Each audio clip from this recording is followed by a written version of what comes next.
হলো আমার স্ত্রী একদিন বলেছেন নামাজ ভালো বিধান কিন্তু পর্দা তেমন ভালো বিধান নয়। পরে সিরিয়াসলি আমি তার মন্তব্যের ব্যাপারে জানতে চাইলে বলেছে এটা সে এমনিই মজা করে বলেছে। এমন মজা করে বলা কথা কি ঈমান নষ্টের কারণ হয়? যদি হয়ে যায় তাহলে আমাদের সম্পর্কের কি হবে অনুগ্রহ করে সমাধান জানাবেন। শেষ থেকে শুরু করি। যদি স্বামী স্ত্রীর মধ্যে কেউ একজন এমন কোনো কাজ করেন, কথা বলেন বা বিশ্বাস স্থাপন করেন যেটির ফলে তিনি ইসলাম থেকে খারিজ হয়ে গেছেন, তাহলে সেক্ষেত্রে স্বামী স্ত্রীর মধ্যে আর দাম্পত্য সম্পর্ক থাকে না যদি অপরজন মুসলমান হয়ে থাকে। কারণ মুসলিম স্বামী স্ত্রীর মধ্যে কেউ যদি অমুসলিম হয়ে যায় সাথে সাথে তাদের মধ্যে সম্পর্ক বিচ্ছেদ ঘটে যায়।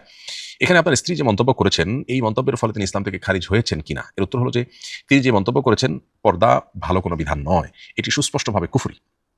এমনকি রসিকতা করে মজা করে বললেও এটা কুফরি। তবে অজ্ঞতাবশত যদি এরকম বলে থাকেন তিনি, তাহলে সেটা ঈমান থেকে বের হওয়ার কারণ নাও হতে পারে।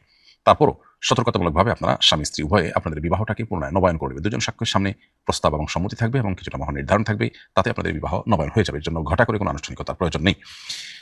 এবং এ ধরনের মন্তব্য করার ব্যাপারে আমাদের সতর্ক থাকতে হবে। শরিয়ার সুস্পষ্ট এবং অকাট্যভাবে প্রমাণিত কোনো বিধান সেটা যদি কেউ বলে আমার পছন্দ হয় না, ভালো লাগে না, তাহলে সেটা সুস্পষ্টভাবে কুফরি হয়, অবিশ্বাস হয় এবং আল্লাহর সঙ্গে বিদ্রোহের শামিল হয়। এ ধরনের কথা মজা করে বলবার মতো বিষয় নয়।